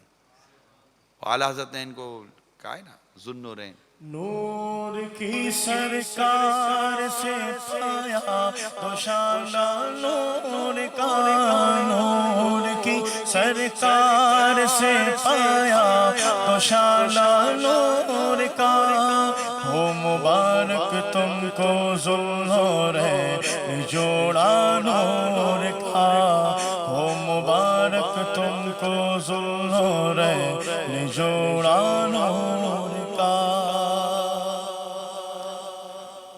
تو اب جن کو سرکار صلی اللہ علیہ وسلم کی 2 شہزادیاں ملی ہوں ان کی عظمت اور مقام کا عالم کیا ہوگا۔ یعنی 2 شہزادیاں ان کے نکاح میں، اور پھر سرکار صلی اللہ تعالی علیہ وسلم نے ان کے بارے میں جو فضائل بیان کیے، میری مراد حضرت سیدنا عثمان غنی رضی اللہ تعالی عنہ سے عشرہ مبشرہ میں، تو اپنی زبان کو لگام دینی چاہیے شریعت کی، بے باک نہیں ہونا چاہیے، بے باک نہیں ہونا چاہیے۔ صحابہ کرام کا جب ذکر ہو تو بڑا ادب بڑا احترام سے کرے، امہات المومنین کا ذکر ہو تو بڑا ادب بڑا احترام سے کرے، اپنی زبان کو لگام دینی چاہیے، اپنے مزاج کو قابو کرو، اور کوئی بھی ذرہ بھر بھی خدا نہ خواستہ اگر کوئی گستاخی ہو گئی، کوئی بے ادبی ہو گئی، اللہ نہ کرے تو بہت نقصان ہوگا، مطلب ایمان برباد ہو سکتا ہے، بلکہ بعض کلمات ایسے جو ایمان ہی برباد کر دے، لہٰذا بہت احتیاط کریں۔ اب اصل میں یہ ہوتا ہے ماحول کے اوپر، آپ اٹھتے بیٹھتے کس کے ساتھ ہیں، یعنی دعوت اسلامی کا ماحول ہے، ٹھیک ہے۔ مثال دیتا ہوں، امیر علیہ سنت کا ایک عشق و محبت بھرا انداز ہے، اب جب آپ دعوت اسلامی کے ماحول میں بیٹھیں گے تو جب صحابہ کا ذکر ہوگا تو آپ کہیں گے حضرت سیدنا صدیق اکبر عاشق اکبر رضی اللہ تعالیٰ عنہ نے فرمایا. تو نارمل والے ابو بکر صدیق نے یوں کہا ہے, نارمل, ٹھیک ہے نا. لیکن ایک خاص بات ہو جاتی ہے, مطلب جتنی خوبصورت گفتگو ہوگی اتنا اچھا ہوگا نا. حضرت سیدنا ذوالنورین عثمان غنی رضی اللہ تعالی عنہ نے فرمایا, عثمان نے یوں کہا, حضرت عثمان نے حضرت عمر سے بات کی اور یوں کہا. یہ بات یہی بھی چل رہا ہوتا ہے. میں دعوت اسلامی کے ماحول کی بات کر رہا ہوں. دعوت اسلامی کا ماحول یہ بہت زیادہ ادب سکھاتا ہے, ٹھیک ہے, بہت زیادہ ادب والی زبان استعمال کی جاتی ہے. اور مطلب کہ ام المومنین حضرت سیدتنا عائشہ صدیقہ رضی اللہ تعالی عنہا, تو یوں مطلب کہ بڑا ایک ادب اور احترام کے ساتھ سرکار صلی اللہ تعالی علیہ وسلم کا ذکر مبارک یوں بھی ہوتا ہے, نبی رحمت شفیع امت صلی اللہ تعالی علیہ وسلم, آقا مدینہ, راحت قلب و سینہ, فیض گنجینہ, صاحب معطر پسینہ, باعث نزول سکینہ صلی اللہ تعالی علیہ وآلہ وسلم نے یوں فرمایا. تو یہ مطلب ایک انداز ہوتا ہے جب آپ باادب لوگوں کے ساتھ بیٹھیں گے, مؤدب لوگوں کے ساتھ بیٹھیں گے, جن کی زبان پر ادب کے کلمات جاری ہوتے ہیں, تو انشاءاللہ آپ کی زبان سے اسی طرح کی چیزیں نکلیں گی. اگر آپ بدتمیز قسم کے لوگوں میں بیٹھو گے, جن کو نہ صحابہ کا نام لینے کی صحیح تمیز ہو, جن کو نہ امہات المومنین کا ذکر مبارک کرنے کی صحیح تمیز ہو, جن کو کوئی مطلب کہ ایک تمیز ہی نہیں ہو کہ کس طرح کن کا ذکر کیا جاتا ہے, کس طرح القاب کا استعمال کیا جاتا ہے, کس طرح مطلب کہ ادب کے کلمات استعمال کیے جاتے ہیں, جن کو یہی تمیز نہ ہو کہ کوئی بڑا آ جائے تو اس کو کہے جاتا جی تشریف رکھیے, کوئی چھوٹا آ جائے تو اس کو یہ کہے جاتا ٹھیک ہے بیٹا بیٹھ جاؤ, اب سب بڑے کو بھی بولے بیٹھو.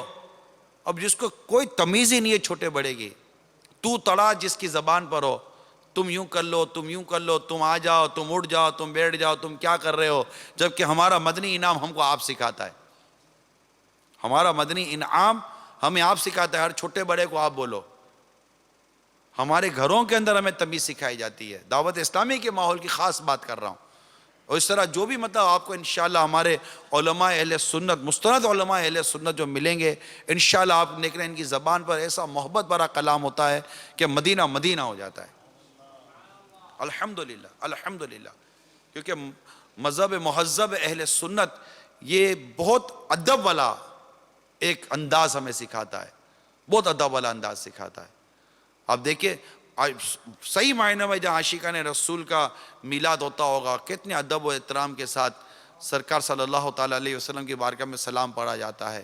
کہیں منہ مبارک کی زیارت ہوتی ہے تو کیسا ایک مؤدبانہ انداز ہوتا ہے, کلام پڑھے جاتے ہیں, خوشبو ہوتی ہے, ہاتھ بندھے ہوئے ہوتے ہیں, بعض اوقات آنکھوں سے آنسو بہ رہے ہوتے ہیں کہ کہاں چل رہے ہو, آقا کے بال مبارک کی طرف چل رہا ہوں صلی اللہ تعالیٰ علیہ وآلہ وسلم. کبھی کوئی برکت والی شے آ جاتی ہے, کہیں کی مزار شریف کی چادر آ جاتی ہے, کوئی اور اس طرح کی تبرک کی چیز آ جاتی ہے. نسبت ہے نا, تو نسبت انسان کو اس طرف مائل کر دیتی ہے. دنیا میں بھی کسی مطلب بڑے آدمی کی طرف کوئی چیز نسبت ہوتی ہے تو لوگ اپنے اپنے دین اور مذہب کے حوالے سے, اپنے اپنے نیچر کے حوالے سے اس طرف مائل ہو جاتے ہیں. ہم مسلمان ہیں الحمدللہ, ہمیں اللہ تعالیٰ سے, اس کے حبیب سے اور تمام انبیاء سے, تمام صحابہ سے اور اولیاء سے محبت ہے. ان سے نسبت رکھنے والی ہر شے سے محبت ہے. تو ان کی اولاد سے, ان کی آل سے کیوں نہ محبت ہو. اور پھر وہ ازواج جنہیں امہات المومنین کہا گیا, تمام مومنین کی مائیں, ہماری کروڑوں مائیں ان ماؤں پر قربان یار, کہ جن کو سرکار صلی اللہ تعالیٰ علیہ وسلم کی صحبت نے, آپ کی محبت نے کہاں کے کہاں پہنچا دیا, کہاں کے کہاں پہنچا دیا. تو یہ ایک مدنی پھول عرض کر رہا ہوں کہ ان لوگوں میں بیٹھیے جو باادب ہیں, اور اتنی تمیز ہر ایک میں ہونی چاہیے. جو بھی اس وقت دیکھ اور سن رہا ہے, میں تو آپ سب کو دعوت دے رہا ہوں, اور سمجھنے کی کوشش کیجئے جو آپ کو عرض کر رہا ہوں. آپ کو اتنی تمیز نہیں ہے کہ کون کس کی گفتگو میں ادب ہے, کسی گفتگو میں ادب نہیں ہے, کون تمیز سے بات کر رہا ہے, کوئی تمیز سے بات نہیں کر رہا. یعنی ایک شخص بیان کر رہا ہو یا ذکر کر رہا ہو یا بیٹھا ہو، کم از کم آپ یہ دیکھیے کہ اس کی زبان سے جن مقدس نام ادا ہو رہے ہیں، یہ مقدس نام کا کوئی تقدس اس کے لفظوں میں نظر آ رہا ہے، احترام نظر آ رہا ہے، کوئی ادب نظر آ رہا ہے، ہونا چاہیے نا کہ مسلمان، کوئی بھی ایسا مسلمان نہیں ہوگا کہ جس کے دل میں خلفائے راشدین، صحابہ کرام، امہات المومنین، اولیاء کرام، غوث اعظم، امام اعظم، غریب نواز، داتا گنج بخش علی حجویری رحمہم اللہ تعالی، رضوان اللہ تعالی علیہم اجمعین، ان سب کی محبتیں جس مسلمان کے دل میں نہ ہوں، وہ غور کرے اپنے بارے میں، تو الحمدللہ مسلمان سے محبت کرتا ہے، اور آپ جس سے محبت کرو گے اس کا نام جتنی ادب سے پیار سے لیا جائے گا آپ کو اتنا ہی اچھا لگے گا، اور اگر کوئی ان کا نام ادب سے نہیں لے گا، احترام سے نہیں لے گا اور ایک خوبصورت انداز سے نہیں لے گا، آپ کو اس سے اچھا نہیں لگے گا، کیونکہ ہم ایک دوسرے سے جو محبت کرتے ہیں یہ انہی کی محبت کا صدقہ ہے، ہم ایک دوسرے کی محبت اور ایک دوسرے سے ملنے جلنے میں ایسے کیسے فری ہو گئے کہ ہم جن کی وجہ سے ہم جو ہماری باقاعدہ پہچان ہے، جن کے ذریعے ہم تک دین اور اسلام پہنچا، ان کا ذکر ہم ایک ایسی زبان سے سنتے ہیں کہ جہاں ادب کی کوئی بات نہ ہو تو ہمیں تکلیف نہیں ہونی چاہیے، اللہ کرے دل میں اتر جائے میری بات، اور رب تعالی ہمیں ایسی محبت عطا فرمائے، ایسی محبت عطا فرمائے کہ بس ان کا ذکر، اچھا ذکر ہی ہمارے لیے مدینہ مدینہ ہو، اور وہ ہے نا جو تمہارا نہیں اسے ہم نے اپنے دل سے نکال رکھا ہے، جو تمہارا نہیں اسے ہم نے، جو تمہارا نہیں اسے ہم نے اپنے دل سے نکال رکھا ہے، مصطفیٰ نے سنبھال رکھا ہے۔ اور یہ بھولنے والی باتیں نہیں ہیں، یہ بھولنے والی بات، کوئی ہمارے والد یا والدہ کے لیے کوئی بدتمیزی والا کوئی کلام کہہ دے تو کبھی زندگی میں ہم بھولتے نہیں ہیں، یاد رہتا ہے زندگی بھر، بھولنے والی چیزیں نہیں ہیں یہ، بس یاد رہے، اللہ ہمیں ان سے اتنی محبت عطا فرمائے کہ بس مدینہ مدینہ ہوتا رہے، انشاءاللہ ان کی محبت ہمیں جنت میں لے جائے گی، جنت میں لے کے جائے گی محبت رسول کی، جنت میں لے کے جائے گی محبت آل رسول کی، جنت میں لے کے جائے گی محبت نسبت رسول کی، جنت میں لے کے جائے گی، جنت میں لے کے جائے گی الفت رسول کی، جنت میں لے کے جائے گی محبت رسول کی، جنت میں لے کے جائے گی الفت رسول کی۔ الحمدللہ ہمیں حضرت سیدتنا خدیجہ الکبریٰ رضی اللہ تعالیٰ عنہ سے بہت محبت ہے، واقعی میں اپنے ہر کوئی اپنے اپنے انداز کو رکھتا ہے، بہت محبت ہے، اور بالخصوص ام المومنین عائشہ صدیقہ رضی اللہ تعالیٰ عنہ سے بہت محبت ہے، الحمدللہ بہت محبت۔ جب میں ماحول میں نیا آیا تھا تب میں نے ان کا ذکر مبارک پڑھا تھا سورہ نور کے اندر، واقعہ افک، جب منافقین نے ان پر الزام لگایا تھا، اور اس کا ذکر جو قرآن پاک میں ہے، الحمدللہ یہ میں فرسٹ ٹائم جب میں نے یہ واقعہ پڑھا تھا، مفتی خلیل احمد برکاتی رحمۃ اللہ تعالیٰ علیہ کتاب چادر و چار دیواری، سورہ نور کی تفسیر ہے اس میں، تو اتنی مطلب کہ اس واقعے کو پڑھنے کے بعد ایک دل میں ان کی محبت پیدا ہوئی، اتنی محبت پیدا ہوئی کہ بس آپ دیکھیں ان سے محبت کیوں نہ ہو، کہ جب حبشہ والا وہ قیمتی سونے کا ہار آیا، اب سوچئے جب قیمتی سونے کا ہار آیا اور سرکار صلی اللہ علیہ وسلم جب یہ فرمایا کہ یہ میں اس کو دوں گا جو مجھے میرے گھر میں سب سے پیارا ہے۔ اس وقت امہات المومنین کی توجہ کس پر گئی تھی؟ سیدتنا عائشہ صدیقہ رضی اللہ تعالیٰ عنہ کی طرف، کیونکہ وہ بھی جانتی تھی کہ آقا صلی اللہ علیہ وسلم کو ان سے کتنی محبت ہے۔ تو جب سرکار صلی اللہ علیہ وسلم کو ان سے اتنی محبت ہو تو ہمیں ان سے کتنی محبت ہونی چاہیے تھی، اور ان کے ذکر خیر سے کتنی محبت ہونی چاہیے، اور جو ان کا ذکر خیر نہ کرے اس سے کس قدر نفرت ہونی چاہیے۔ اسی طرح یہ شہزادیاں، اور اب جس شہزادی کا ذکر کرنے جا رہا ہوں،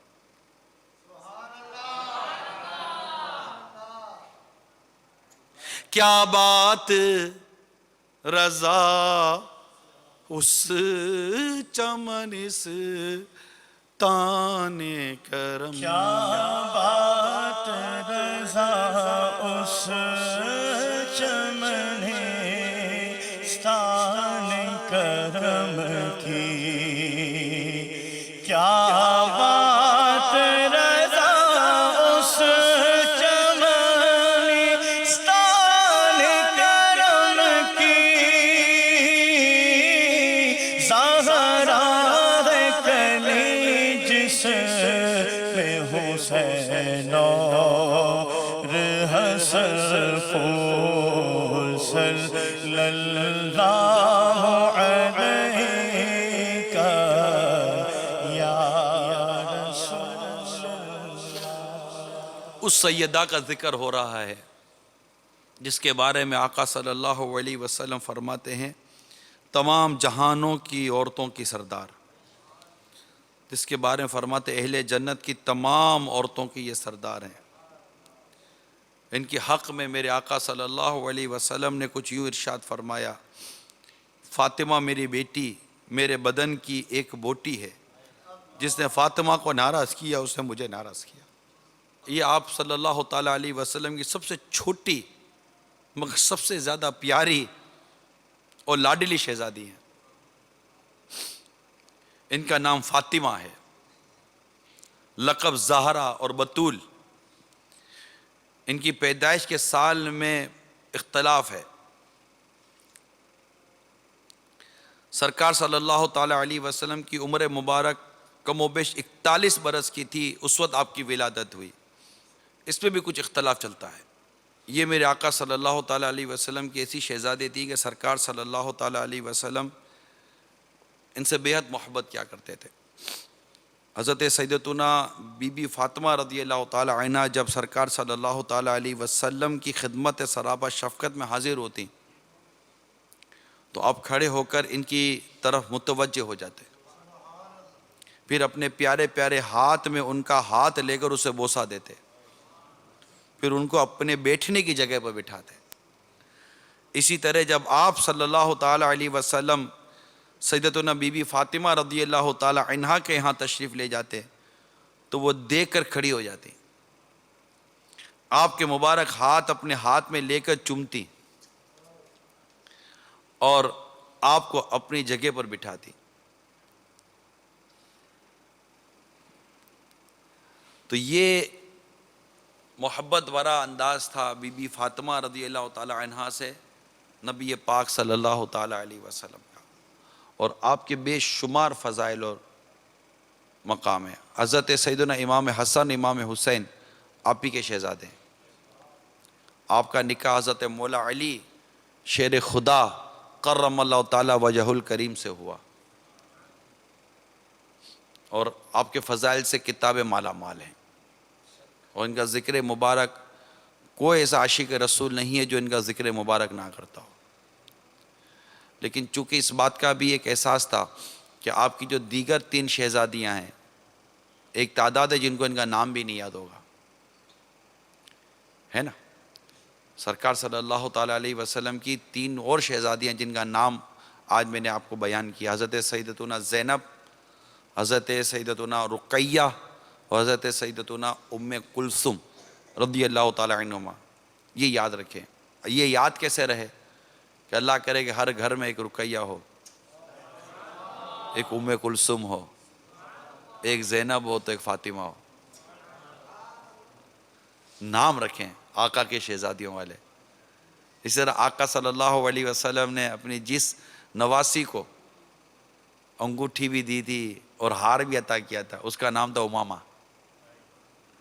تو گھر میں ایک امامہ بھی ہو، اس طرح اور بھی گھر میں ایک ختیجہ ہو، گھر میں ایک عائشہ ہو، گھر میں ایک حفصہ ہو، اس طرح کے مبارک نام ہیں. یہ نام اسلامی نام کے احکام یہ مقتوۃ المدینہ کی کتاب علمیہ نے دی ہے، اس کو لیجئے. اس میں نام ہیں، بہت سارے نام ہیں نسبتوں والے. تو خاص اس نسبت کے حوالے سے نے نیت کی تھی بیان کرنے کی کہ سرکار صلی اللہ تعالیٰ علیہ وسلم کی دیگر شہزادیوں کا بیان ہوتا، اور اس میں پھر نواسیوں کا بیان ہوا، اور جو دیگر مدنی پھول عرض کیے گئے. تو بالخصوص نواسیوں سے بھی بہت محبت کرے، اپنی پوتیوں سے محبت کرے، بیٹے کی بیٹیاں، بیٹی کی بیٹیاں، یعنی آج کا بیان بیٹیوں کے لیے ہے. آقا کے بیٹیوں کے صدقے میں، آقا کے شہزادیوں کے صدقے میں اللہ تعالیٰ ہمیں بیٹیوں سے محبت عطا فرمائے، اور بیٹیوں کی درست تربیت کی توفیق عطا فرمائے. اور بیٹیوں کی درست تربیت میں یہ ہے کہ انہیں سورہ نور کی تعلیم دو، یعنی ان کو حیا کی تعلیم دو، ان کو حیا کا سبق دو. اپنی بیٹیوں کو اس طرح کے برے کاموں سے اور برے ماحول سے میٹھے میٹھے اسلام بھائیوں بچائیے. آج بیٹیوں کے لیے میں نے بیان کیا ہے خاص، وہ بھی آقا کی شہزادیوں کا ذکر مبارک کرنے کی کوشش کی ہے کہ ان کا کریں.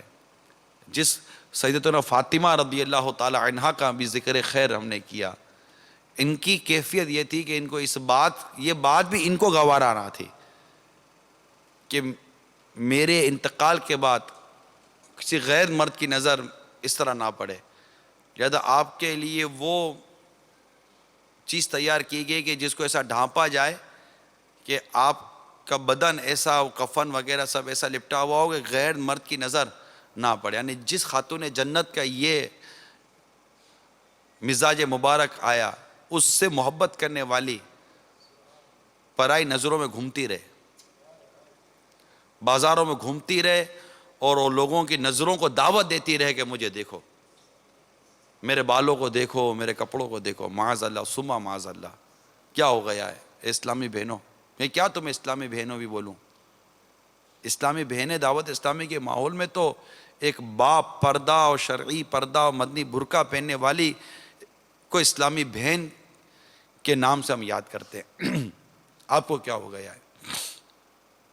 اس وقت معاشرے میں جو بے حیائیاں عورتوں کے نام پر چل رہی ہیں، میں نہیں کہتا کہ مرد بے حیائی نہیں کرتا، مردوں کی بے غیرتی تو عروج پر ہے. اگر یہ ایسا بے غیرت نہ ہوتا تو شاید ان کے گھر کی عورتیں اتنی بے حیا نہ ہوتی.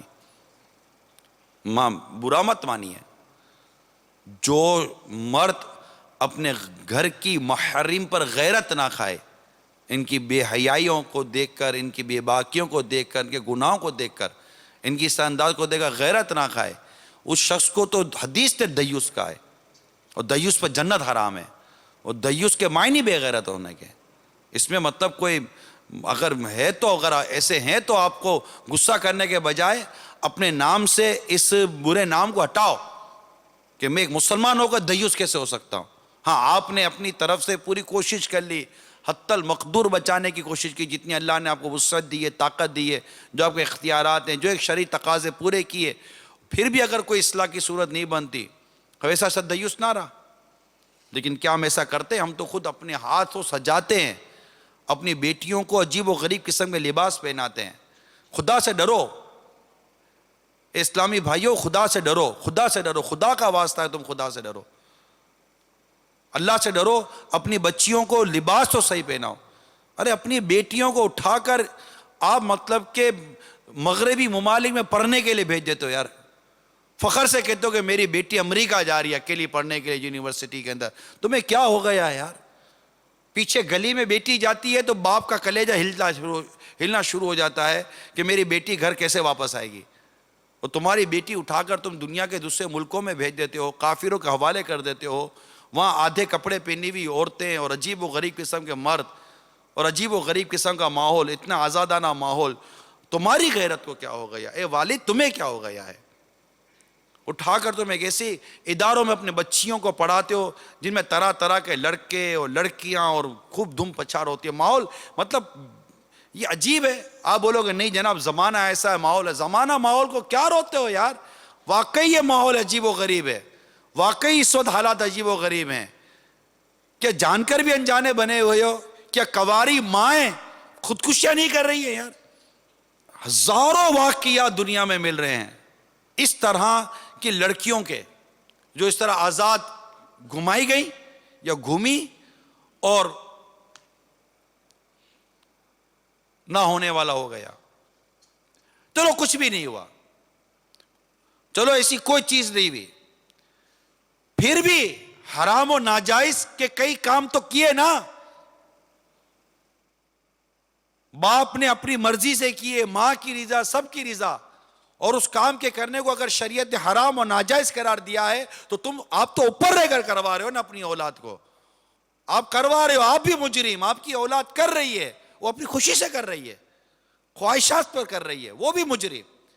تعاون کرنے والے بھی سوچے, وَلَا تَعَوَنُوا عَلَى الْإِثْمِ وَالْعُدْوَانِ, برائی اور گناہ پر مددگار مت بنو.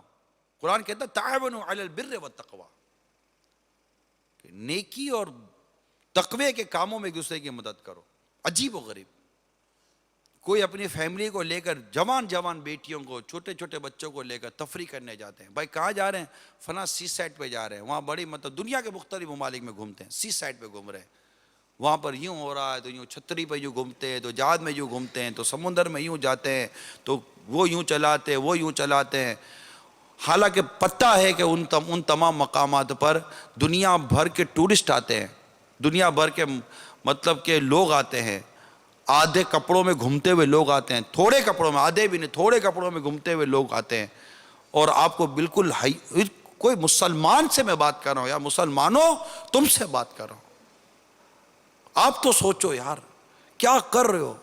دنیا نے کیا باولا کر دیا ہے, دنیا کی محبت اندھا کر دیا ہے, یا دولت کے نشے نے کیا ایسا بدمست کر دیا ہے کہ بالکل حرام اور حلال کی تمیز ہی کھو دی, کہ اپنی اولاد کے لیے کیا کام کرنا حلال ہے, کیا کام کرنا حرام ہے.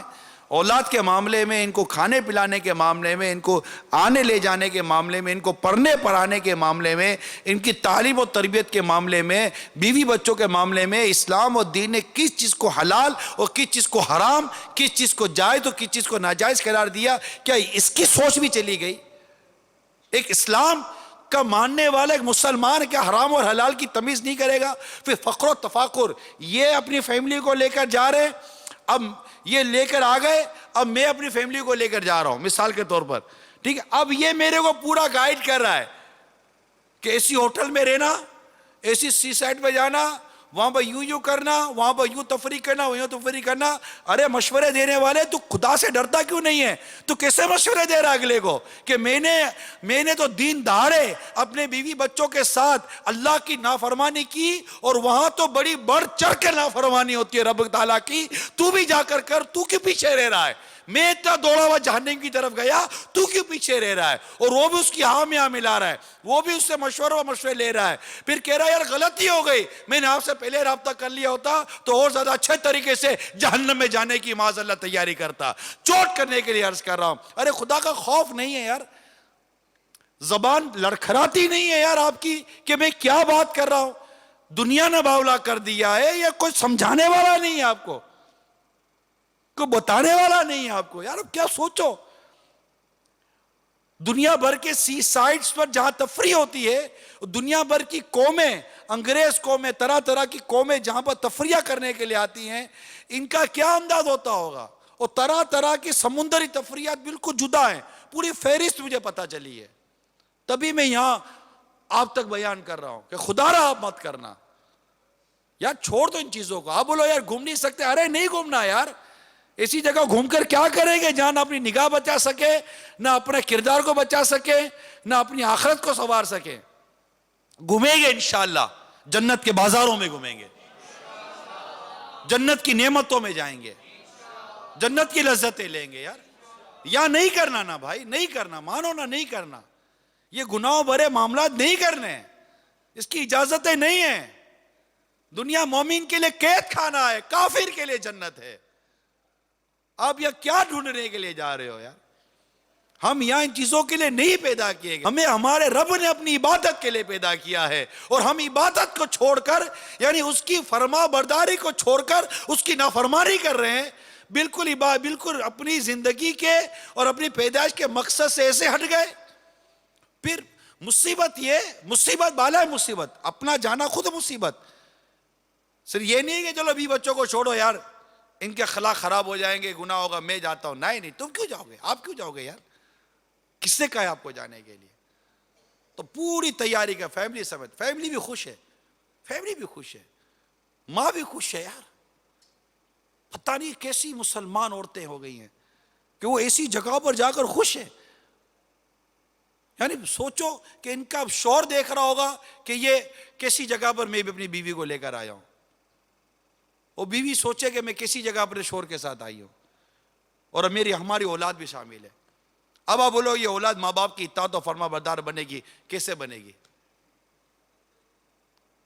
جو ڈالو گے وہی نکلے گا نا بھائی. اس وقت آپ کھانا پکاتے ہو, کھانے میں مرچی زیادہ ہوگی تو کھانا تیکھا بنے گا, نمک زیادہ ہوگا تو نمکین بنے گا, کچھ نہ ڈالو تو پھیکا بنے گا.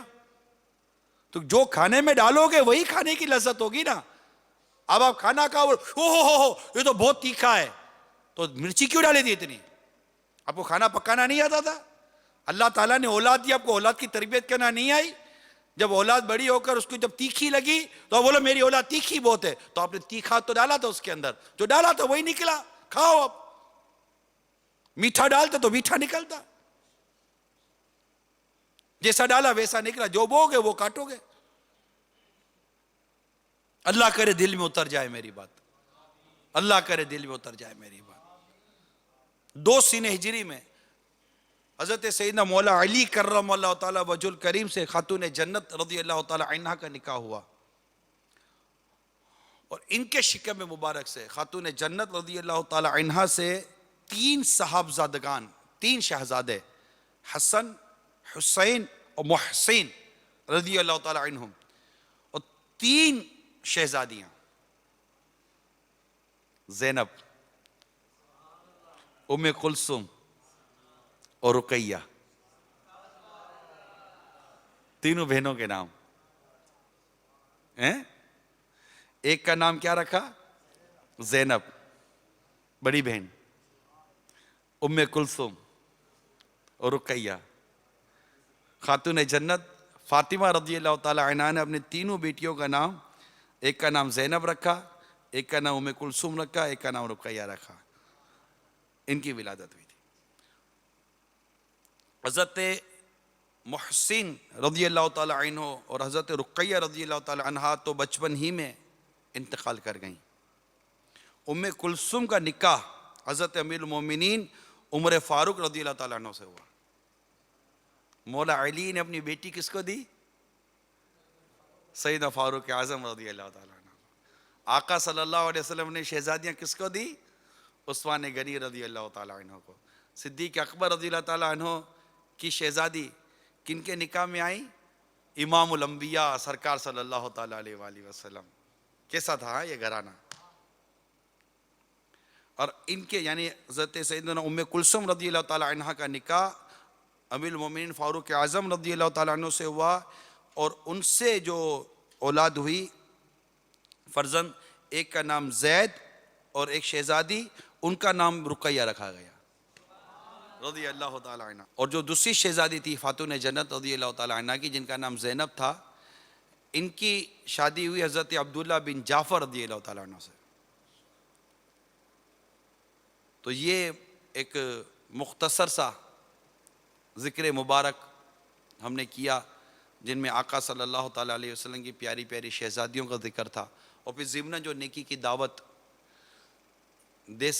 بن پڑی ورز کرنے کی کوشش کی. اللہ تعالیٰ ہمیں مدنی ماحول میں رکھے اور مدنی انداز دے, مدنی ذہن عطا کرے, گناہوں برے جگہوں سے بچائے, نام رکھنے میں ان ناموں کو فوق کے دیجئے.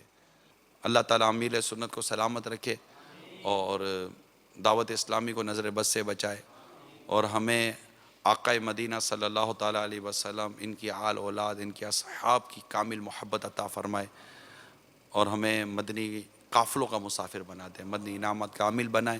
ہم جب تک جئیں امیل سنتی غلامی دعوت اسلامی پر استقامت پاتے رہیں. اللہ ہم سب کا ایمان سلامت رکھے. آمین بجاہ النبی الامین صلی اللہ تعالی علیہ وسلم. صلو علی الحبیب صلی اللہ تعالی. میں مبلغ بنوں سنتوں کا، خوب چرچا کروں سنتوں کا، ہو کرم بحر خاک مدینہ.